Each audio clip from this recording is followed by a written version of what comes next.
Mes parents m'ont dit de déménager si je ne soutenais pas l'avenir de mon frère. Alors, je suis parti avec rien d'autre qu'un sac à dos. 10 ans plus tard, ils étaient à la rue et me suppliaient de les aider. J'ai dit non, et je suis parti en voiture. Ils avaient vendu mon PC pour l'aider, lui. Salut, Reddit. D'habitude, je ne fais que lire ici, mais les choses ont dérapé, alors je me suis dit que j'allais poster ceci. C'est ce que ma mère m'a dit, il y a 5 mois, pendant le dîner de Thanksgiving. Elle l'a lancé comme si c'était une anecdote amusante. Tout le monde a entendu. Et non, ce n'était même pas la première fois qu'elle disait cela.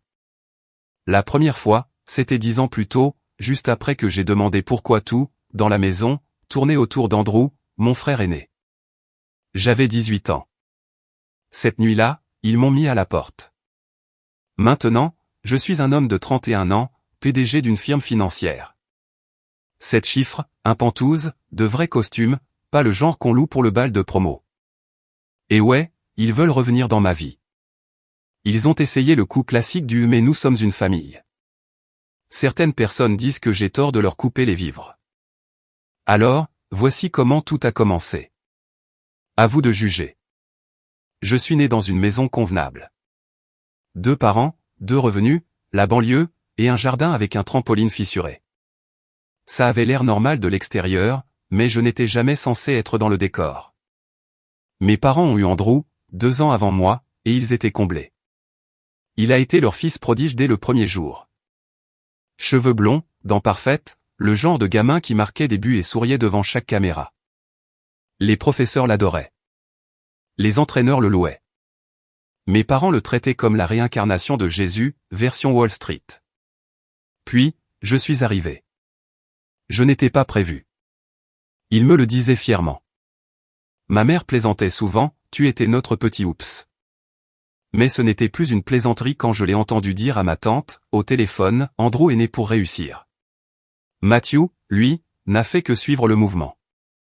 Cette phrase est restée gravée. Elle l'est toujours. En grandissant, tout dans notre maison gravitait autour d'Andrew. Le gars ne rangeait jamais rien derrière lui. Il jetait son linge sale dans le couloir, comme un chien qui marque son territoire. Ma mère, elle, soupirait simplement, les garçons sont des garçons, et elle ramassait tout. Par contre, si je laissais mon bol de céréales dans l'évier, elle perdait la tête. Tu es assez vieux pour être responsable. Andrew a eu un vélo tout-terrain tout neuf pour ses 13 ans. Pas un modèle bon marché de chez Walmart, non. Un de ces géants à 600 €, avec des dérailleurs sophistiqués et des amortisseurs avant. Pour mes 13 ans, j'ai eu une étagère d'occasion et une lampe Target à 10 €. Tu aimes lire, m'ont-ils dit. Je me souviens qu'une fois, Andrew a accidentellement embouti la vieille Honda de mon père, en sortant de l'allée. Il a bousillé le pare-choc et le phare arrière. Devinez qui ils ont blâmé? Moi. Ils ont dit que je l'avais distrait. J'étais à l'intérieur, en train de faire mes devoirs de maths. Mais le moment suprême est venu lors de sa remise de diplôme au lycée. Ils lui ont organisé une fête monumentale. Je parle de tentes dans le jardin, d'enceintes louées, d'une banderole, et de plateaux repas venant d'un traiteur italien. Ma mère a invité tout le monde, les voisins, les collègues, des gens de l'église. Ils ont porté un toast, et lui ont offert une montre neuve. Quand j'ai obtenu mon diplôme, 2 ans plus tard, j'ai eu un petit gâteau au chocolat sur une assiette en carton, et un « tu as de la chance, nous sommes occupés ce week-end ». Et non, je n'étais pas un cancre. J'ai obtenu mon diplôme avec une moyenne de 3,9, je travaillais à temps partiel dans une épicerie pour aider à payer les factures, et je n'ai jamais eu d'ennui. Mais ce n'était pas suffisant. Pas quand on est à côté d'Andrew, le futur avocat. Il n'était même pas un chic type. Le gars était beau parleur, je lui accorde ça. Il pouvait mentir avec le sourire et vous soutirer votre portefeuille avec charme. Les professeurs pensaient qu'il était brillant, mais moi, j'ai vu son historique de recherche. La moitié de ses travaux scolaires étaient achetés en ligne. Mon père l'a découvert un jour, et a haussé les épaules. Il apprend à déléguer. C'est ça, le leadership. Pendant ce temps, si j'oubliais de passer l'aspirateur un samedi, j'avais droit à un sermon de 20 minutes sur le fait que je ne survivrais jamais dans le monde réel. Une fois, j'ai eu besoin de 20 € pour une sortie scolaire, il m'a fallu 4 jours pour les obtenir. Andrew, lui, est rentré un jour avec 200 € manquants dans le portefeuille de mon père. Il a dit qu'ils étaient tombés. Personne n'a bronché. À 17 ans, j'avais un job, de bonnes notes, et je quittais à peine ma chambre. Pas parce que j'étais dépressif. J'étais juste fatigué de devoir prouver, de parler, d'essayer. Andrew se pavanait dans la vie comme si tout lui était dû. C'était ce genre de type qui pensait être trop bien pour faire la queue, trop intelligent pour étudier, et trop important pour avoir tort. Le pire, c'est que le monde le laissait faire. Mes parents aussi. Je pense qu'ils aimaient davantage la version de lui qu'ils s'étaient inventée, que le vrai Andrew. Je me souviens de cette soirée. Nous étions tous les deux dans le salon. Il était sur le canapé, à scroller sur son téléphone. J'étais par terre, en train de réparer mon ordinateur portable, dont la charnière était cassée. J'économisais depuis des mois pour en acheter un nouveau, mais je n'en avais pas encore les moyens. Je lui ai demandé s'il lui restait des pièces ou des câbles de sa vieille machine. Il a ri et a dit, « Tu devrais juste demander à maman et papa de t'en acheter un nouveau. » Ça a marché pour moi. Je l'ai regardé. Il ne plaisantait pas. Il croyait vraiment que s'il demandait, il obtenait. Et il n'avait pas tort. Ils lui ont acheté un MacBook la semaine suivante pour l'aider avec ses dossiers universitaires. Moi, je scotchais encore le coin de mon écran chaque soir. Alors oui, quand j'ai eu 18 ans, j'avais compris le topo. J'étais le surplus. La roue de secours, le plan B. Il n'était pas cruel, au sens propre. C'est ça, le truc. C'était pire que la cruauté. C'était de l'indifférence polie. Et quand j'ai fini par aborder le sujet, en demandant pourquoi je passais toujours après, ils n'ont même pas discuté. Mon père a plié son journal et a dit, « Arrête d'être mélodramatique. » Et ma mère, elle m'a regardé droit dans les yeux, pour dire la chose que je n'oublierai jamais, nous ne voulions qu'un seul enfant. Un visage de marbre, aucune hésitation. C'est là que j'ai su. Peu importaient mes efforts, mon aide, mes études, mes économies, ou ma conduite exemplaire. Je n'étais pas un fils pour eux. J'étais juste un reste. Et ce reste s'apprêtait à faire un mouvement qu'ils n'avaient pas vu venir. J'avais 16 ans quand j'ai commencé à construire mon rêve. Vous savez la seule chose qui rendait tout le reste tolérable? Je m'en fichais des baskets, des fêtes, ou du bal de promo. Tout ce que je voulais, c'était mon propre PC de jeu, personnalisé. Ce n'était même pas pour le jeu, pas vraiment. C'était une question de propriété, de contrôle. Quelque chose qui m'appartenait, que j'avais construit de toutes pièces, élément par élément. Pas de cadeaux, pas de mendicité, juste moi. Un job d'été, et un tableur scotché à mon mur pour suivre chaque pièce, CPU, GPU, RAM, boîtier, alimentation. Je regardais les chaînes YouTube de montage de PC comme si c'était une religion. Chaque heure supplémentaire à l'épicerie allait dans ce montage. Je sautais parfois des repas, juste pour économiser plus. Je n'achetais pas de vêtements, je ne changeais pas mon téléphone fissuré, je ne sortais pas. Mes amis me trouvaient économe. La vérité, c'est que j'étais désespéré. J'allais enfin avoir quelque chose qu'on ne pourrait pas me retirer. Enfin, c'est ce que je pensais. À 17 ans, j'avais un peu plus de 1400 € d'économie. Assez pour une configuration de milieu de gamme, mais solide.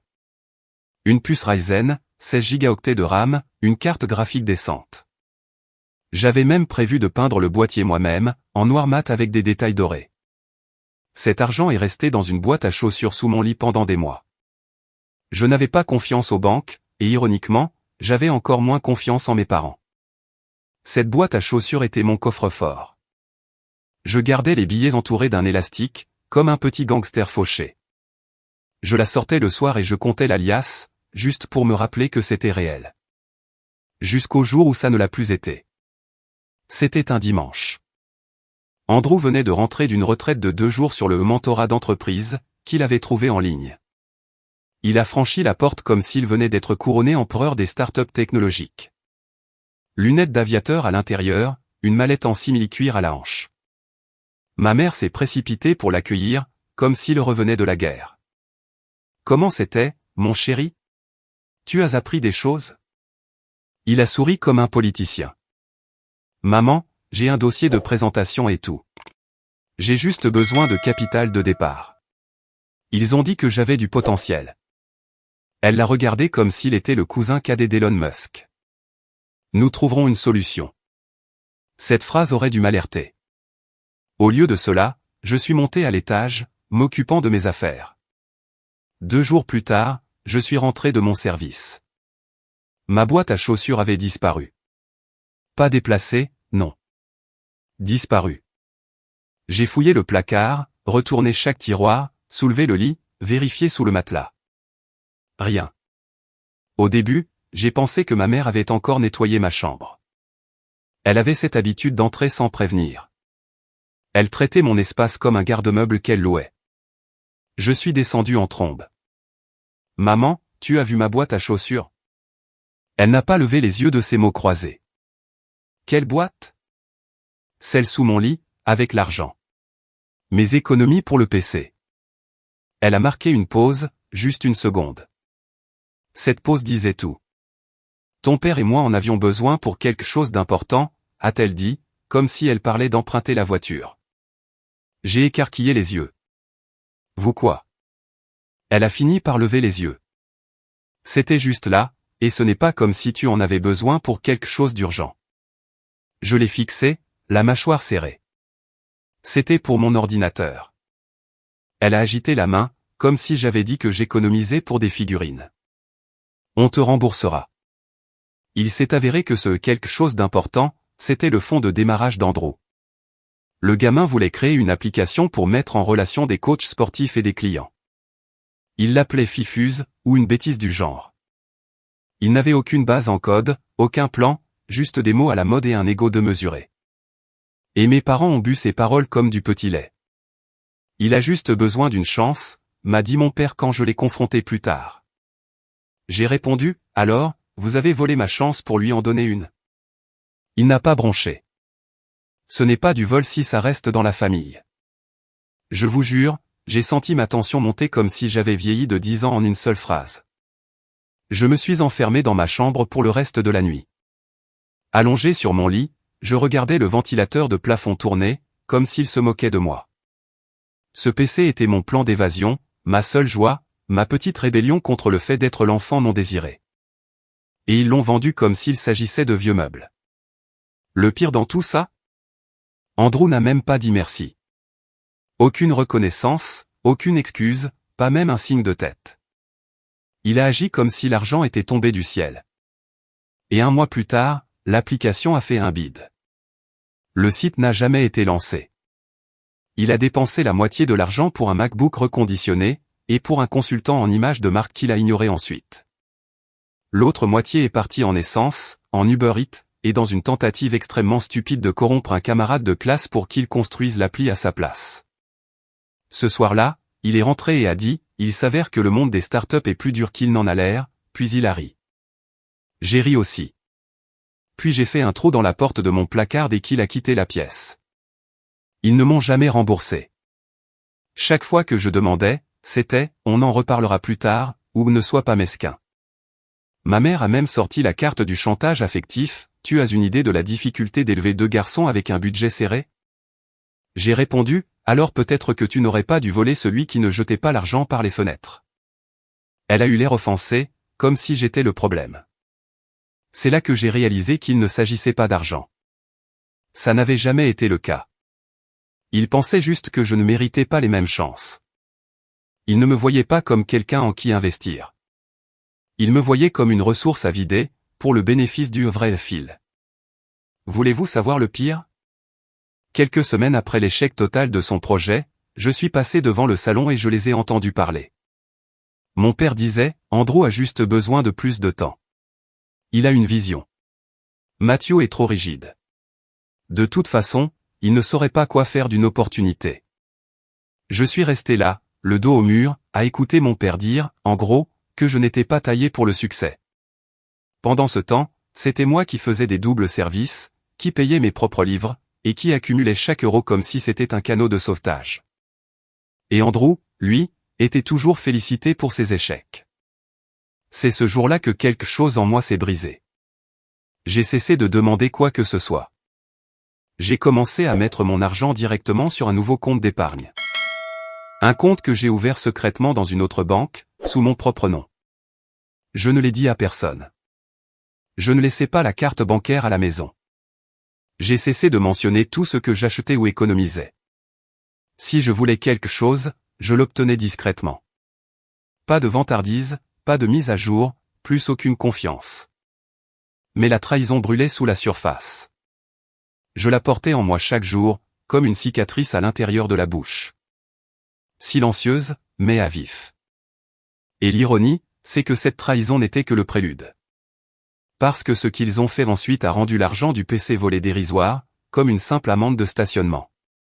C'était quelques mois après mon 18e anniversaire. Les lettres d'acceptation à l'université arrivaient. J'ai été admis dans un excellent programme de commerce, dans le top 10 de l'État. Mon cœur battait la chamade quand j'ai ouvert l'enveloppe. Je me souviens avoir relu ces mots, « Nous avons le plaisir de vous informer ». J'avais l'impression d'halluciner. J'avais les notes. J'avais quelques bourses, mais j'avais encore besoin d'aide pour couvrir la différence. Alors, j'ai fait quelque chose que j'avais juré de ne pas faire, j'ai demandé de l'aide à mes parents. Cette conversation mérite son propre chapitre. Parce que c'est là qu'ils m'ont annoncé que mon fonds d'études, que je constituais depuis mes 15 ans, sous le nom de mon père, avait disparu lui aussi. C'est là que le dernier fil a rompu. C'est là que je les ai enfin vus, non pas comme des parents, mais comme des gens qui ne m'ont jamais considéré comme leur fils. Je me souviens encore de l'enveloppe. Papier cartonné épais, sceau bleu, le genre qui hurle, « Nous comptons plus que toi ». Quand je l'ai ouverte, je n'ai pas eu l'impression d'avoir réussi. J'ai ressenti du soulagement. Comme si, peut-être, je n'étais pas aussi inutile que mes parents me le faisaient croire, chaque fois qu'Andrew était félicité pour avoir simplement noué ses lacets. La lettre disait que j'étais accepté à la Ross Business School de l'Université du Michigan. Pas une fac de quartier, pas une usine à diplôme bidon. Ross. J'avais 18 ans et, pour la première fois, j'ai cru que j'avais une chance de bâtir quelque chose de réel. J'ai attendu le dîner pour leur dire. Grosse erreur. Nous mangions des spaghettis, l'un de ces repas fades de la semaine. Personne ne disait rien, sauf si la télé était trop forte. Mon père était en train de couper une pomme quand je me suis raclé la gorge. J'ai été accepté au Michigan, ai-je dit calmement, en essayant de ne pas paraître désespéré d'avoir leur approbation. Personne n'a bronché. Ma mère a levé les yeux, a hoché la tête. Oh, c'est bien. C'est tout. Pas de questions, pas de félicitations. Pas de « je suis fier de toi ». Juste un signe de tête plat et sec, comme si je lui avais dit que j'avais sorti les poubelles. Andrew, en face de moi, n'a même pas scié. Il se servait du soda, comme si tout cela était indigne de lui. J'ai posé la lettre sur la table. J'ai obtenu une bourse partielle. J'ai encore besoin de couvrir environ 20 000 € par an. Si vous pouvez m'aider pour la première année, je peux prendre des prêts et travailler pour gérer le reste. Mon père n'a même pas levé les yeux. Nous n'avons pas l'argent. Cette phrase a été chirurgicale. Froide, directe. Pas d'enrobage, juste un coup de botte verbal dans les côtes. J'ai cligné des yeux. J'économise depuis que j'ai 15 ans. Ce compte, mon fonds d'études, il devrait y avoir près de 12 000 € dessus. Le silence s'est installé dans la pièce. Ma mère s'est figée. Mon père a fini par lever les yeux et a dit, on l'a utilisé. Utilisé. Sans avertissement, sans prévenir, sans même une discussion. Utilisé pourquoi?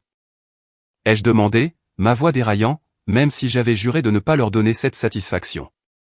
Andrew avait besoin d'aide, a dit ma mère, en pliant sa serviette comme si elle en avait fini avec le sujet. Son programme de pré-droit n'était pas bon marché. Je n'ai pas parlé, je ne pouvais pas. Andrew a pris une longue gorgée de soda. Il n'a pas dit un mot. Laissez-moi être clair. J'ai travaillé dès l'âge de 15 ans. Épicerie, plongeur. Bon sang, j'ai même aidé à repeindre des clôtures dans le quartier pour me faire de l'argent de poche. Chaque euro qui n'allait pas dans les factures partait sur ce compte. Je ne pouvais pas en ouvrir un moi-même, pas avant d'avoir 18 ans. Alors mon père a proposé de le garder en sécurité sous son nom. Il l'avait promis, je n'y toucherai pas. C'est à toi. Et maintenant, c'était parti. J'ai repoussé ma chaise. Elle a fait ce crissement insupportable que l'on entend avant les bagarres. Donc vous m'avez volé? Ai-je dit. Le visage de mon père s'est durci. Ne commence pas avec ton mélodrame. Ma mère est intervenue, la voix tranchante, tu n'as aucun droit sur cet argent. Cette famille a fait des sacrifices pour toi. Tu n'es pas le seul à avoir des besoins. Ouais, ai-je répliqué, mais je suis le seul à assumer ma part. Sa fourchette a frappé l'assiette. Pardon? J'ai travaillé pour tout avoir, pendant qu'Andrew reste assis sur son cul à lancer des applis foireuses et à brûler l'argent des autres. Et vous le récompensez encore avec mes économies. Andrew a fini par parler, n'en fais pas une affaire personnelle, mec. Tu n'es pas le seul à essayer. Essayer? Ai-je aboyé. Tu as balancé 2000 € dans des faux logos et des plats thaïlandais à emporter, et maintenant mon avenir est foutu. C'est là que mon père a frappé la table de sa main. Tu dois partir. Juste comme ça. Pas va te calmer, pas on en parlera plus tard. Juste, pars. Je suis resté là, pétrifié. Ma mère a croisé les bras. Nous t'avons donné un toit, de la nourriture, des vêtements, et c'est comme ça que tu nous parles? Sors de cette maison si tu penses être si grand. J'ai regardé Andrew, toujours assis, toujours silencieux. Rien à dire? Ai-je demandé. Tu as entendu tout ça. Tu as vu ce qu'ils ont fait. Tu ne vas pas me soutenir? Il a haussé les épaules. Ce haussement d'épaule était pire que chaque insulte, chaque mensonge, chaque euro volé. J'ai attrapé mon sac. Pas de chaussures, pas de veste. Peu importait. Je ne restais pas là. Je suis sorti dans la nuit, mon souffle formant de la buée, le cœur en feu. Il ne faisait pas assez froid pour geler, mais je me sentais plus glacé que je ne l'avais jamais été. La lumière du porche grésillait derrière moi. La porte a claqué, comme si elle avait hâte de m'effacer. 10 minutes plus tard, elle a grincé. C'était ma mère. Elle ne m'a pas regardé. Elle a juste jeté 2 sacs à dos, comme si elle déposait des ordures. L'un contient tes affaires, a-t-elle dit. L'autre, ce sont des cochonneries dont on ne veut plus. Va où tu veux. Puis la porte s'est refermée. Définitivement. Je n'ai pas pleuré. Je n'ai pas crié. Je suis juste resté là, comme un bug dans le logiciel de leur petite famille parfaite. Désinstallation terminée. Je ne sais pas combien de temps je suis resté là, mais j'ai fini par ramasser ces sacs et j'ai descendu la rue. Pas de plan, pas de secours. J'ai sorti mon téléphone, les mains tremblantes, et j'ai appelé la seule personne en qui j'avais confiance, Jason. Jason était mon meilleur ami du lycée. On échangeait des notes en cours d'histoire et on se moquait du conseiller d'orientation derrière son dos. Un gars tranquille. Il ne posait jamais trop de questions, ne me traitait jamais comme si j'étais inférieur. Il a décroché à la 2e sonnerie. J'ai dit, « Eh, tu es libre ?» Il a répondu, « Tu es où ?»« J'arrive. » 30 minutes plus tard, il s'est garé dans sa Toyota déglinguée, peinture passée, rétroviseur scotché, odeur de vieilles frites. Je n'ai jamais été aussi heureux de voir une épave de ma vie. Il n'a pas demandé ce qui s'était passé. Il a juste dit, « Monte. » Cette nuit-là, j'ai dormi sur un matelas dans son salon. J'ai utilisé un sweat à capuche comme oreiller. Le ventilateur de plafond cliquetait toutes les 4 secondes. L'endroit sentait le linge sale et l'assaisonnement pour ramen. Mais je m'y sentais plus en sécurité que je ne l'avais jamais été chez moi. J'ai fixé le plafond toute la nuit, les yeux grands ouverts, l'esprit en ébullition. Pas pour la vengeance, pas même pour l'université. Juste une pensée, je suis seul maintenant, et personne ne viendra m'aider. Le lendemain matin, je me suis réveillé avec l'odeur du bacon et des œufs. La mère de Jason était dans la cuisine. « Tu restes pour le petit déjeuner ?» a-t-elle demandé. J'ai hoché la tête. Elle n'a pas insisté. N'a pas posé de questions sur mes parents. Elle m'a juste préparé une assiette, comme si je faisais partie de la maison. Le premier repas depuis des semaines qui n'avait pas le goût du ressentiment. 3 jours plus tard, j'ai reçu un SMS de mon grand-père. « Viens ici. J'ai entendu ce qui s'est passé. C'est tout. Pas d'émoji, pas de chichi. J'ai pris le bus jusqu'à chez lui. Il a ouvert la porte en peignoir, avec un vieux t-shirt qui disait de retraiter mais dangereux. Il n'a pas perdu de temps. C'est vrai? J'ai hoché la tête. Il s'est assis. Ton père a toujours été un idiot. C'est la phrase la plus proche de la colère que je l'ai jamais entendu prononcer. Puis il s'est penché en avant, les mains jointes. Tu ne vas pas rester chez Jason éternellement. Tu viens ici. J'ai écarquillé les yeux. C'est sérieux? Il a hoché la tête. Cette maison a oublié comment être une famille il y a longtemps. Mais tu es toujours de mon sang. Tu comptes toujours. Il a vidé son bureau à domicile pour m'en faire une chambre. Un petit lit grinçant, un vieux bureau, une fenêtre propre. Les murs étaient tapissés de livres et de souvenirs de guerre. Je m'en fichais. C'était un refuge. Il ne m'a pas materné. Ne m'a pas donné d'argent. Mais il m'a donné quelque chose que je n'avais pas eu depuis des années, un choix. Il a dit, va à l'université ou n'y va pas, mais ne leur donne pas le pouvoir de décider de ta valeur. Cette phrase est restée. Elle est devenue mon carburant. J'ai fait une demande de prêt fédéraux la semaine même, j'ai été accepté, j'ai trouvé un travail à temps partiel dans un café. Je travaillais le matin, prenais des cours le soir, allais au campus à vélo dans le vent glacial avec des gants troués, mangeais des nouilles instantanées, et étudiais jusqu'à ce que mes yeux me brûlent. Mais je n'ai plus jamais rien demandé à mes parents, pas un seul foutu truc. Ils m'ont coupé les vivres? Très bien. J'allais leur montrer à quoi ressemblait vraiment une erreur, quand elle les dépasse, construit plus qu'eux, et ne regarde jamais en arrière. J'avais 18 ans, j'étais fauché, je dormais sur un matelas d'emprunt avec 2 sacs à dos et aucune idée de la suite.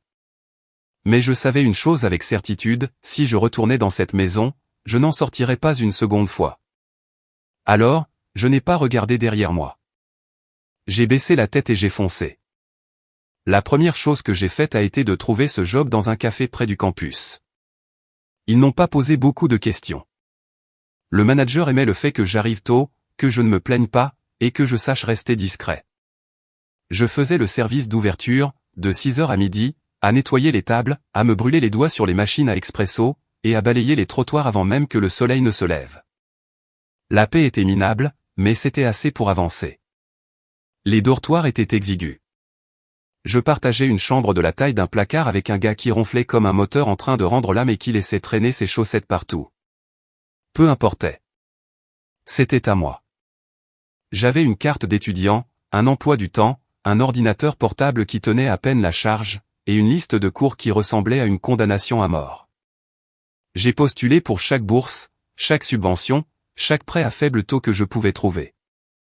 J'acceptais toute l'aide possible, mais jamais de mes parents. Pas un seul appel, pas même un faux SMS d'anniversaire. C'était comme si j'étais mort et qu'ils avaient oublié les funérailles, ce qui, honnêtement, rendait les choses plus faciles. L'université, ce n'était pas un montage de film. C'était brutal. Pendant les partiels, je dormais peut-être 3 heures par nuit. Quand mon service finissait, je courais en cours, puis je retournais au café pour fermer le week-end.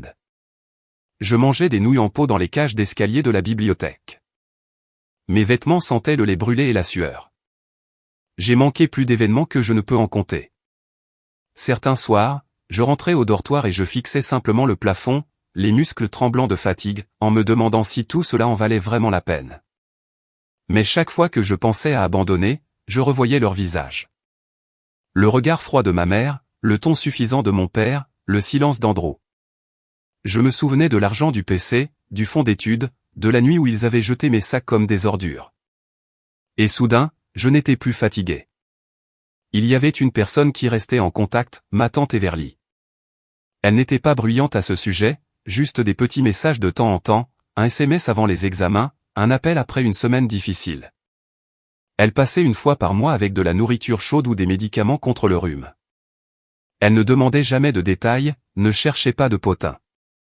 Une fois, je lui ai dit que j'allais bien, et elle a répondu, « Tu n'es pas obligé de l'être. Continue juste d'avancer. » Elle ne prenait pas parti, mais je pouvais voir la culpabilité dans ses yeux dès que le nom de mes parents apparaissait. Elle ne leur cherchait pas d'excuses. Elle n'essayait pas de tout arranger. Elle était juste là, calme, constante, exactement quand j'en avais besoin. La remise des diplômes est arrivée vite. J'avais 22 ans, je me tenais sur une pelouse bondée dans une toge bon marché, tenant un diplôme avec mon nom dessus. Le soleil brillait, le vent était léger, et je n'ai pas cherché ma famille dans la foule. Je savais déjà qu'ils n'étaient pas là. Ils ne connaissaient même pas la date. Mais Everly était là. Elle était assise 3 rangées derrière avec un bouquet de fleurs de station-service et un sourire fier qui disait tout ce que je n'avais jamais entendu de mes parents. Je n'ai pas pleuré. Je ne suis pas devenu émotif. Je l'ai juste regardé, j'ai hoché la tête et j'ai dit, j'ai réussi. 3 mois plus tard, j'ai reçu une offre d'une firme financière de taille moyenne à Chicago. Le salaire de départ était de 72 000 €. Plus que correct pour un nouveau diplômé. J'ai accepté sur le champ. J'ai emménagé en colocation avec 2 autres gars, un qui jouait de la guitare à minuit et un autre qui volait de la nourriture comme un raton laveur. Je m'en fichais. Je travaillais.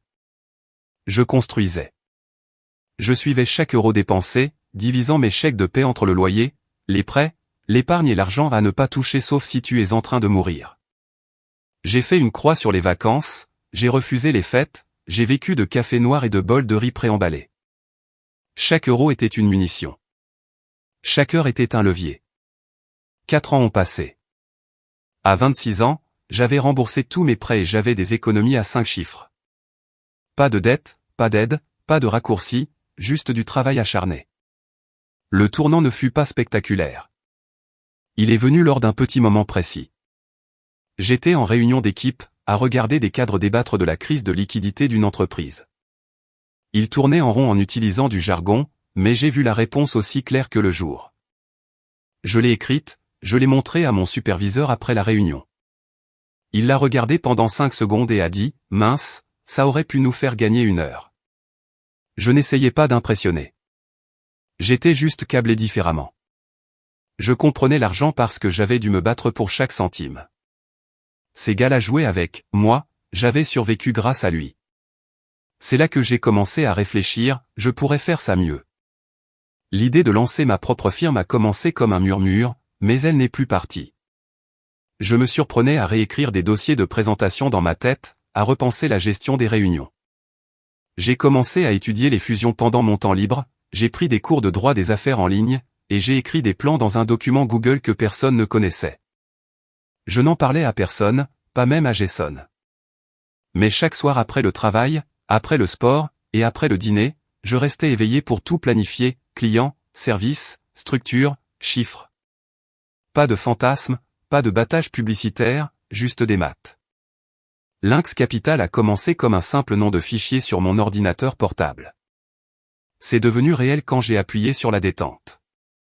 J'ai pris 20 000 € de mes économies, j'ai loué un petit bureau au 3e étage d'un immeuble délabré, sans fenêtre, avec des taches d'eau au plafond. J'ai embauché 2 stagiaires et une secrétaire sur Craigslist. On a utilisé des chaises pliantes pendant les 2 premiers mois. Pas de site web, juste une mission, nous ne vendons pas du vent, nous réglons les problèmes vite. Notre premier client est venu via un contact de mon ancien job. Ses comptes étaient un désordre total, la trésorerie fuyait de partout. Nous avons tout nettoyé en 6 semaines. Après cela, le bouche-à-oreille a fait son œuvre. À mes 30 ans, Lynx Capital générait 7 chiffres. Je n'étais pas encore riche, mais j'étais enfin incontestable. Puis Thanksgiving est arrivé. De nulle part, Everly a appelé et m'a demandé de venir dîner. Elle a dit que toute la famille serait là. Mon premier réflexe, raccrocher.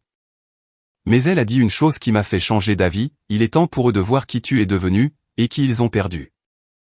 Je n'y suis pas allé pour faire la paix. J'y suis allé pour la confrontation. Pas avec des cris, pas avec les poings, avec les faits. Je me suis garé devant sa maison dans une voiture noire impeccable. Rien de tape à accent grave-l'œil, juste une allure affûtée. J'apportais une bouteille de vin dont le prix suffisait à marquer le coup. Je suis entré et j'ai balayé la pièce du regard. Ils étaient là, mes parents, Andrew. Toujours la même posture arrogante. Les mêmes faux sourires. Quand ils m'ont vu, ils ont à peine réagi. Andrew a ricané, tiens, regarde qui a décidé de revenir en rampant. Je n'ai pas répondu. Je n'en avais pas besoin. J'ai juste observé, calme, posé, et j'ai attendu le bon moment. Parce que cette fois, je n'étais pas le gamin qu'on mettait dehors. J'étais celui qui tenait le marteau. Le truc, quand on retourne dans un endroit qui vous a brisé, c'est qu'on ne se sent plus petit. On se sent chirurgical. Je n'ai pas débarqué à Thanksgiving avec une couronne sur la tête, je suis venu en costume gris anthracite, avec une confiance tranquille. Everly a ouvert la porte avant même que je frappe. « Tu es venu ?» a-t-elle dit, surprise mais solide. J'ai hoché la tête. « Tu l'as demandé. » À l'intérieur, la maison était déjà bruyante. Bruit de fourchettes, chaises qu'on déplace, la télé en fond sonore. Mais dès que j'ai franchi le seuil, l'énergie a changé. Certains visages se sont tournés vers moi. Quelques-uns ont cligné des yeux comme s'ils voyaient un fantôme. D'autres agissaient comme si j'étais juste un cousin venu de l'autre bout du pays. Mes parents n'ont même pas essayé d'être mal à l'aise. Mon père m'a fait un signe de tête comme si j'étais le plombier venu réparer une fuite. Ma mère a levé un sourcil, puis s'est détournée comme si elle sentait une odeur de rance. Andrew, lui, a fait en sorte de parler plus fort que tout le monde.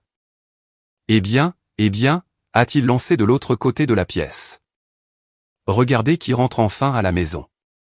C'est une belle bouteille, m'a dit. Tu essaies de nous impressionner. J'ai souri. Un sourire bref, net. Je n'essaie pas. Je suis passé devant lui sans ralentir.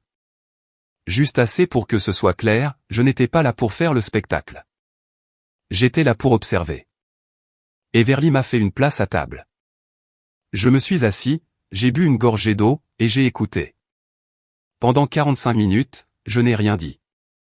J'ai juste regardé Andrew animer la galerie comme un DJ de mariage, racontant des histoires, citant des noms célèbres, balançant des mots compliqués qu'il comprenait à peine.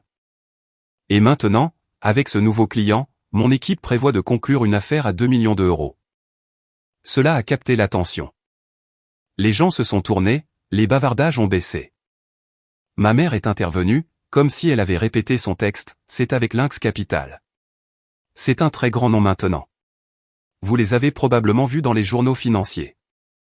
Mon père a hoché la tête fièrement, l'une des meilleures firmes financières de l'État. J'ai failli rire, mais je ne l'ai pas fait, parce que je savais déjà ce qu'ils ignoraient. L'entreprise dont Andrew se vantait? C'était la mienne. Il n'était pas sur l'affaire. Il n'était pas dans les réunions. Il n'était même pas sur les radars. J'ai personnellement négocié ce contrat. J'ai passé 6 semaines à faire des allers-retours avec le directeur de Bennett Endro Capital. Andrew avait dû entendre quelque chose au travail et avait décidé de s'attribuer le mérite. Et le voilà, racontant l'histoire comme s'il venait de sauver l'économie. J'ai bu mon eau. J'ai laissé la pièce sans délecter. Le moment de frapper allait venir. Et quand il viendrait, il ne serait pas bruyant. Il serait chirurgical. Ce moment est venu quand une parente, une tante du côté de ma mère, s'est tournée vers moi entre 2 bouchées de purée de pommes de terre et a demandé « Et toi, Matthew? Qu'est-ce que tu deviens ces jours-ci » Silence de mort. La fourchette de mon père s'est arrêtée en l'air. Ma mère a baissé les yeux. Avant que je puisse ouvrir la bouche, mon père a coupé court, Matthew n'a rien fait qui mérite d'être mentionné. Je suis resté calme. Il a continué, il a toujours été un peu à côté de la plaque. Vous savez, tout le monde ne trouve pas sa place dans la vie. Il était un peu, enfin, un accident. Nous n'avions jamais prévu qu'un seul enfant. Quelqu'un a eu un haut-le-cœur. Quelqu'un d'autre a toussé. Andrew a ricané. Je n'ai pas bronché. J'avais entendu cette phrase trop souvent. Mais cette fois, quelqu'un d'autre a répondu. Everly. Elle s'est levée lentement, a posé son verre. Ça suffit. Sa voix n'était pas forte, mais elle a tranché la pièce comme un coup près. Tu n'as pas honte de dire ça devant tous ces gens? Elle s'est tournée vers eux, le regard acéré. Cette erreur que vous avez reniée, c'est lui qui a tout construit en partant de rien. C'est lui qui ne vous a jamais demandé un centime après que vous l'ayez mis à la porte avec 2 sacs à dos déchirés. Et vous êtes assis là, à agir comme s'il vous devait son silence. Elle a balayé la pièce du regard, puis s'est arrêtée sur Andrew. Et Matthew ne s'en sort pas seulement un bien. Il est le fondateur et le PDG de Lynx Capital. Oui, ce Lynx Capital. Et il n'a eu besoin du nom de personne pour en arriver là. La pièce s'est figée. Le visage d'Andrew s'est décomposé, mais il s'est repris vite. Les gens arrogants se reprennent toujours. Il s'est levé, avec un ton plein d'un rire forcé, c'est ridicule. Est-ce qu'on invente des histoires maintenant? Matthew est le PDG? S'il vous plaît, je suis littéralement sur le point de conclure une affaire avec eux. Et je n'ai jamais vu son nom dans les emails. Il m'a regardé en souriant, me défiant de scier.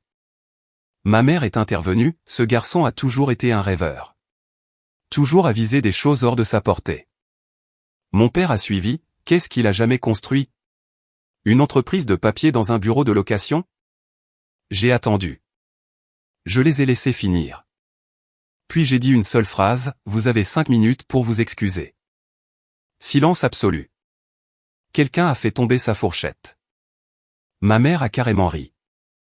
M'excuser pourquoi? Je me suis levé. Calme, les mains dans les poches. Je n'avais pas l'intention d'embarrasser qui que ce soit ce soir, mais puisque nous rendons les choses publiques, soit. J'ai sorti mon téléphone, je me suis décalé sur le côté de la pièce, et j'ai composé un numéro. Tout le monde regardait. Ça a sonné une fois, puis la communication s'est établie. Jacques, ai-je dit, c'est Matthew. Petite question. Tu connais Andrew Peterson? Il y a eu une pause. Qui? Il travaille chez Bennett Rowe. Il dit qu'il conclut l'affaire Lynx Capital. Nouvelle pause. Puis la voix de Jacques est revenue, tranchante et assez forte pour que les gens autour entendent, ce clown? Il n'a même jamais mis les pieds dans la pièce. Qui lui a donné la permission de parler en notre nom? J'ai remercié Jacques et j'ai raccroché. 2 minutes plus tard, le téléphone d'Andrew s'est mis à sonner.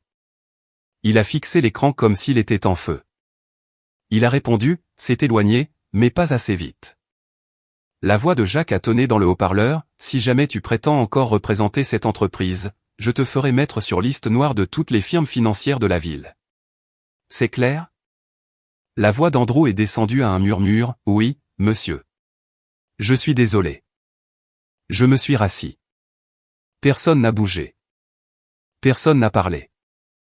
J'ai regardé mon père, tu penses toujours que je n'ai rien fait qui mérite d'être mentionné. Il a fixé son assiette. Ma mère a ouvert la bouche, puis l'a refermée. Andrew est revenu, blanc comme un linge, trempé de sueur sous sa chemise. Personne n'a applaudi. Personne ne l'a défendu. Le silence était délicieux. Everly s'est penché et a murmuré, c'était nécessaire. Je me suis levé à nouveau, j'ai boutonné ma veste, si vous voulez bien m'excuser, je pense que j'en ai eu assez. Elle a attrapé mon poignet, merci d'être venu. J'ai hoché la tête, merci d'être la seule qui l'ait jamais fait. Et je suis sorti. 2 jours plus tard, les conséquences sont tombées. J'étais en salle de conférence quand la réceptionniste a appelé sur ma ligne. Monsieur Peterson, a-t-elle dit prudemment. Il y a un groupe en bas, 4 adultes et un enfant. Ils disent être votre famille. Ils demandent à vous parler. J'ai affiché la caméra du hall. Ils étaient là, ma mère, mon père, Andrew, sa femme, son gosse. Tous. Andrew avait l'air dévasté. Je n'ai pas pris l'appel. J'ai appelé mon avocat à la place. 10 minutes plus tard, il les a rejoints dans le hall. Pas de sourire, pas de salutation, juste de la paperasse.